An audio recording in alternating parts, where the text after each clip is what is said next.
और आज डीएपी में पीडीए, यूपी में सत्ता के केंद्र में पीडीए है और इसी पीडीए के सहारे डीएपी के मुद्दे को धार देने में जुटे हैं अखिलेश यादव।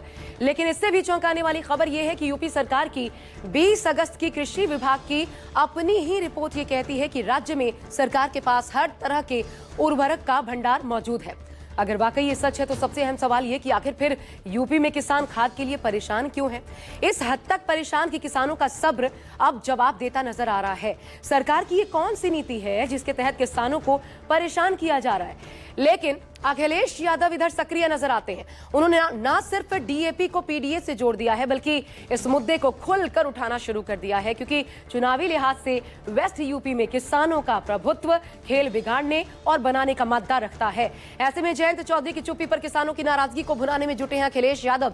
देखिए 27 का चुनाव, अखिलेश का डीएपी वाला दम।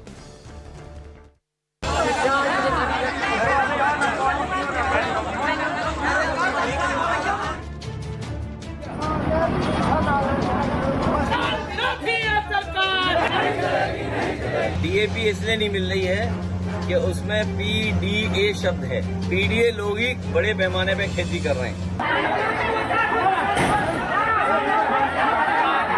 निश्चित रूप से आगे से खाद की कोई समस्या नहीं होगी और मैं स्वयं क्षमा मांगता हूं।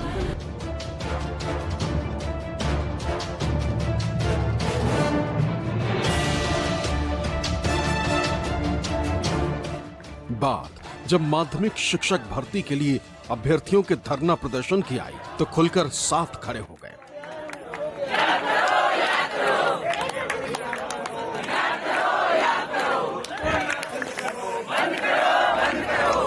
बच्चों के सरकारी स्कूल बंद होने की बात आई तो प्रदेश भर में कई पीडीए पाठशाला खुलवा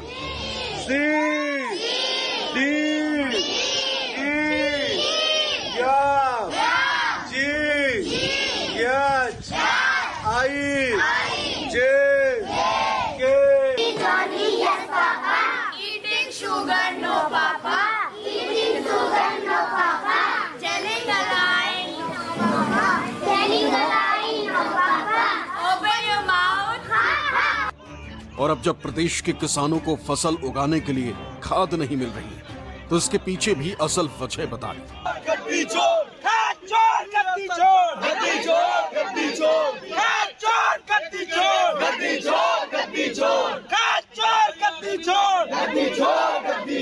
चोरी वाली ये सरकार नहीं चलेगी, नहीं चलेगी। समाजवादी पार्टी के मुखिया और यूपी के पूर्व मुख्यमंत्री अखिलेश यादव ने प्रदेश भर में पिछले कई दिनों से जारी खाद संकट पर जो तर्क दिया है उससे एक नया फॉर्मूला सेट हो गया। अखिलेश यादव ने अपने पीडीए के फॉर्मूले को धार देते हुए अपनी रणनीति में अब किसानों को भी खास तरीके से शामिल कर लिया। किसान विरोधी है सरकार। आपको अखिलेश यादव को वो बयान सुनाएंगे, साथ ही ये भी बताएंगे कि अखिलेश के इस बयान का 2027 के विधानसभा चुनाव के लिहाज से क्या मायने। लेकिन उससे पहले ये तस्वीर देखिए। ये तस्वीर यूपी के हमीरपुर के राठ इलाके की है, जहां ये किसान खाद नहीं मिलने से इतने नाराज हो गए कि अपने कपड़े उतारकर सड़क पर लेट गए। प्रदर्शन कर रहे किसान की माने तो खाद की कमी से किसानों की फसलें बर्बाद हो रही।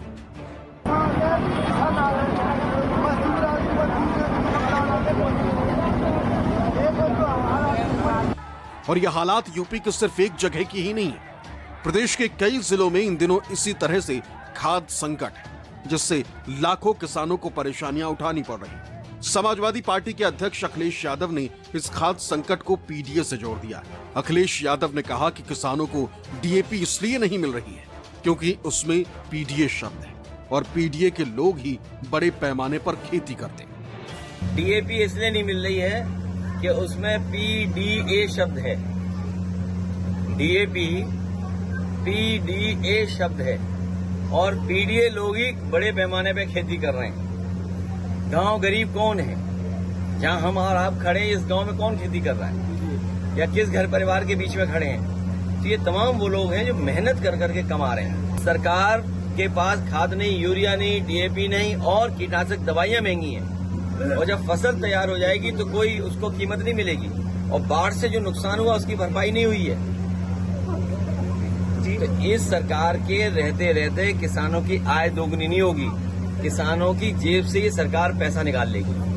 किसान जो उत्तर प्रदेश की रीढ़ है, जिसके जरिए सत्ता के शिखर तक पहुंचने की हर दल कोशिश करते हैं, जिसके नाम पर सरकार अन्नदाता शब्द जोड़कर सम्मान देने की बात कहती है, लेकिन वही किसान आज बेहाल है। 2 बोरी खाद के लिए तरस रहा है। खाद नहीं मिली तो फसल नष्ट हो जाएगी, और फसल नष्ट हो गई तो फिर खाने के लाले पड़ जाएंगे। ये बात समाजवादी पार्टी के मुखिया अच्छे से जानते हैं, लेकिन शायद सरकार नहीं जानती। तभी तो उनके दावे जमीनी हकीकत से बिल्कुल उलट नजर आते हैं। उनको किसानों के ऊपर बोलने का कोई हक नहीं है आज की तारीख में, और कोई राइट नहीं रखते हैं। जिनके जमाने में किसान खेती भी नहीं कर पाता था, हम अभी 106 लाख हेक्टेयर के भीतर खेती लगाए हुए हैं योगी जी की सरकार में।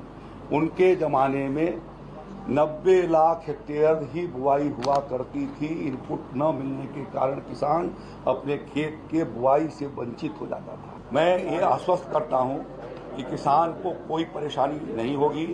वो 1-2 दिन इंतजार कर सकते हैं, लेकिन हमेशा उनको इंतजार नहीं करना पड़ेगा, उनको फर्टिलाइजर मिलेगी। 20 अगस्त को यूपी सरकार के कृषि विभाग की ओर से जारी एक रिपोर्ट के मुताबिक राज्य सरकार के पास हर तरह के उर्वरक का बड़ा भंडार है। सरकार के पास यूरिया का भंडार करीब 5.95 लाख टन का है, तो डाइओमिना फॉस्फेट यानी डीएपी का भंडार करीब 3.91 लाख टन का है। वहीं नाइट्रोजन, फास्फोरस, पोटेशियम यानी एनपीके का भंडार भी करीब 3.01 लाख टन का है। इतना भंडार खरीफ की फसलों के लिए पर्याप्त है, लेकिन बावजूद इसके यूपी में किसानों को समय पर खाद नहीं मिल पा रही, जो सरकार के खिलाफ विपक्ष को एक बड़ा मुद्दा दे दिया।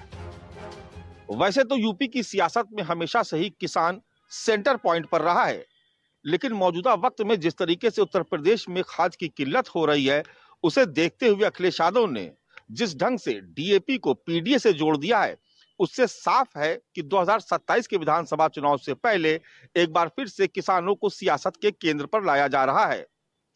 ऐसा इसलिए भी क्योंकि अखिलेश यादव यह बखूबी जानते हैं कि 2027 के विधानसभा चुनाव में अगर उन्हें किसानों का भरपूर समर्थन मिल जाता है, तो फिर 27 में सत्ता की कुर्सी तक पहुंचने से अखिलेश यादव को कोई नहीं रोक सकता। दरअसल उत्तर प्रदेश का कृषि क्षेत्र राज्य की अर्थव्यवस्था में प्रमुख योगदानकर्ताओं में से एक है। प्रदेश की कुल आबादी के लगभग 65% लोग कृषि पर निर्भर हैं, यानी किसानी से जुड़े हुए हैं। लाजमी है कि किसान प्रदेश की सियासत में अपना एक अहम प्रभाव रखता है, और यही वजह है कि अखिलेश यादव हर हाल में इस तबके को अपने साथ जोड़ने की कोशिश कर रहे हैं, क्योंकि अखिलेश यादव जानते हैं कि इस पेशे से ज्यादातर लोग जुड़े हैं जो गरीब हैं, मध्यम वर्गीय परिवार से आते हैं, जिनके लिए खेती के साथ साथ रोजगार बड़ा मायने रखता है। विकास तब होगा जब बीजेपी जाएगी, इलाज गरीबों को तब मिलेगा जब बीजेपी जाएगी, बिजली तब मिलेगी जब बीजेपी जाएगी, नौकरी तब मिलेगी जब बीजेपी जाएगी, महंगाई कम तब होगी जब बीजेपी जाएगी। इसलिए बीजेपी हटाओ और आप लोग भी आजादी पाओ। यानी अखिलेश यादव का पूरा फोकस पीडीए पर है। अपने इसी पीडीए फॉर्मूले के सहारे अखिलेश यादव ने 2024 के लोकसभा चुनाव में बीजेपी को उत्तर प्रदेश में करारी मात दी थी। लोकसभा चुनाव में मिली जीत के साथ समाजवादी पार्टी के हौसले बुलंद हैं। इसके बाद से ही अखिलेश यादव जोर शोर से पीडीए की बात कर रहे हैं, और इसी फॉर्मूले के सहारे अखिलेश 2027 में भी जीत के बाद उत्तर प्रदेश में बीजेपी को हटाकर अपनी सरकार बनाने का दावा कर रहे हैं।